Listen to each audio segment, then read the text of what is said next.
अस्सलामुअलैकुम, मैं हूं अब्दुल बासित और आप देख रहे हैं मेरा YouTube channel AB Khan chemistry. आज का हमारा लेक्चर है lecture number 49 and this is about properties of neutron और कैरेक्टरिस्टिक्स ऑफ न्यूट्रॉन। इसमें फर्स्ट वन है कि ये न्यूट्रॉन जो हैं ये हाईली पेनिट्रेटिंग पार्टिकल्स हैं। अब पेनिट्रेटिंग का मतलब ये है कि ये किसी भी सब्सटेंस से पास होता है या नहीं। अगर पास होता है तो कितने मैग्नीट्यूड के साथ या कितने स्पीड के साथ ये पास होगा। ठीक है जी, मिसाल के तौर पर ये एक सब्सटेंस है मेरे पास और यहाँ पर न्यूट्रॉन्स है, तो आया ये न्यूट्रॉन्स इस सब्सटेंस से पास होता है या नहीं। अगर पास होता है तो कितने स्पीड के साथ इससे पेनिट्रेट होता है या इससे पास हो जाता है। ठीक है जी, तो इस प्रोसेस को हम कहते हैं पेनिट्रेशन।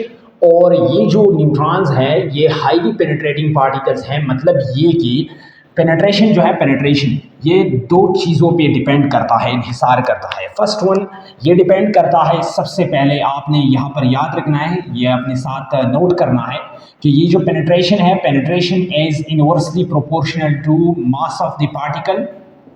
और 2 नंबर ये है कि penetration is directly proportional to energy of the particle, के पार्टिकल के साथ एनर्जी कितना है। अगर एनर्जी ज़्यादा है तो पेनिट्रेशन ज़्यादा होगा, अगर एनर्जी कम है तो पेनिट्रेशन कम होगा।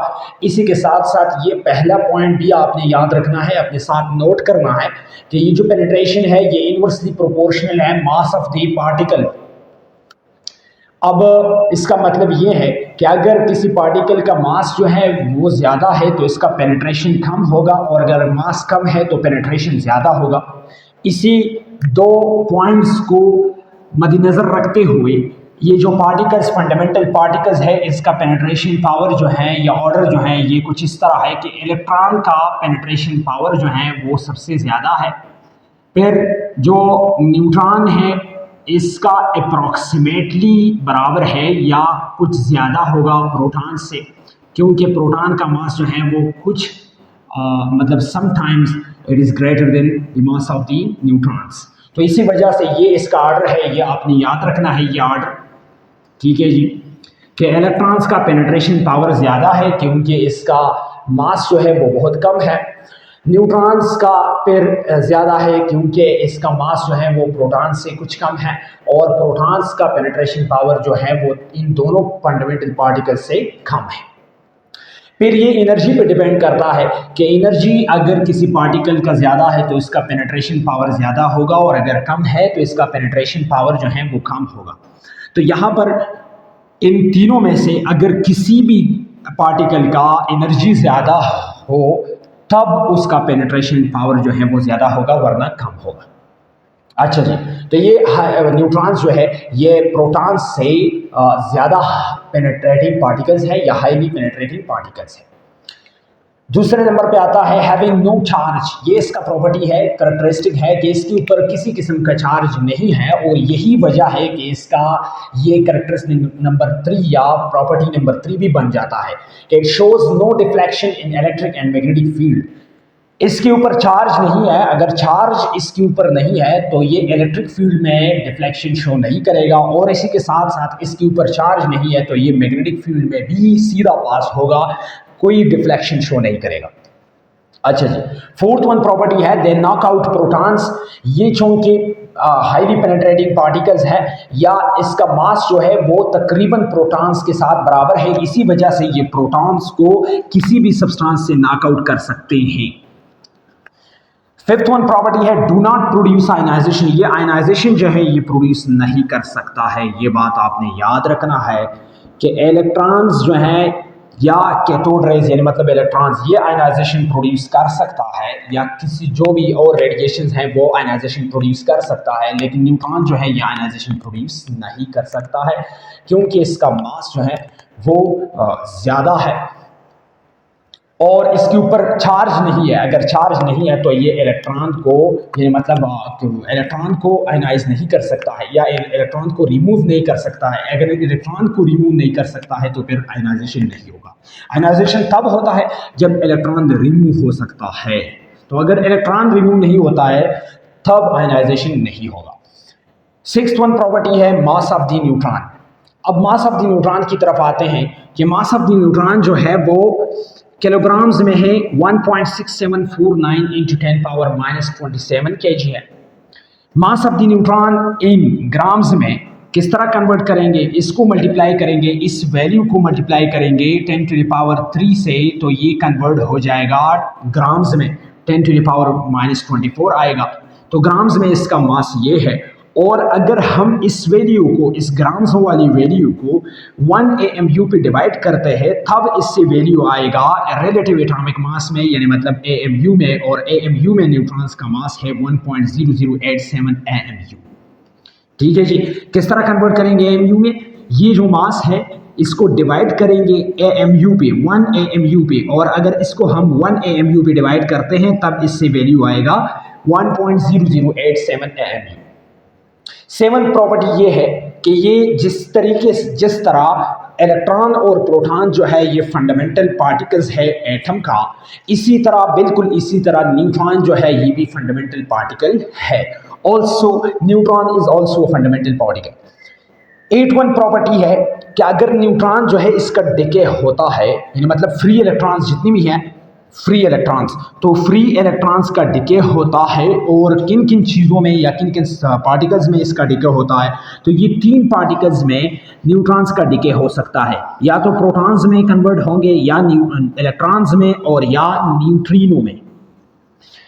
प्रोटॉन्स में भी ये इसका डिके हो सकता है, इलेक्ट्रॉन्स में भी इसका डिके हो सकता है, और साथ में न्यूट्रिनो में भी इसका डिके हो सकता है।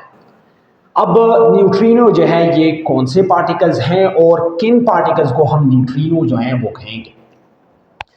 न्यूट्रिनो असल में चार्जलेस है और नियरली अप्रोक्सीमेटली मासलेस पार्टिकल्स हैं, यानी मतलब बहुत छोटे पार्टिकल्स है, चार्जलेस भी है न्यूट्रॉन्स की तरह, और मासलेस है, इसका मास भी बहुत ज़्यादा कम है। Mostly abundant particle in the universe में, ये मतलब स्पेशली ह्यूमनली बॉडीज में, यानी मतलब सन में या मून में, इसका जो, या स्टार्स में इसका जो एबंडेंस है वो बहुत ज़्यादा है।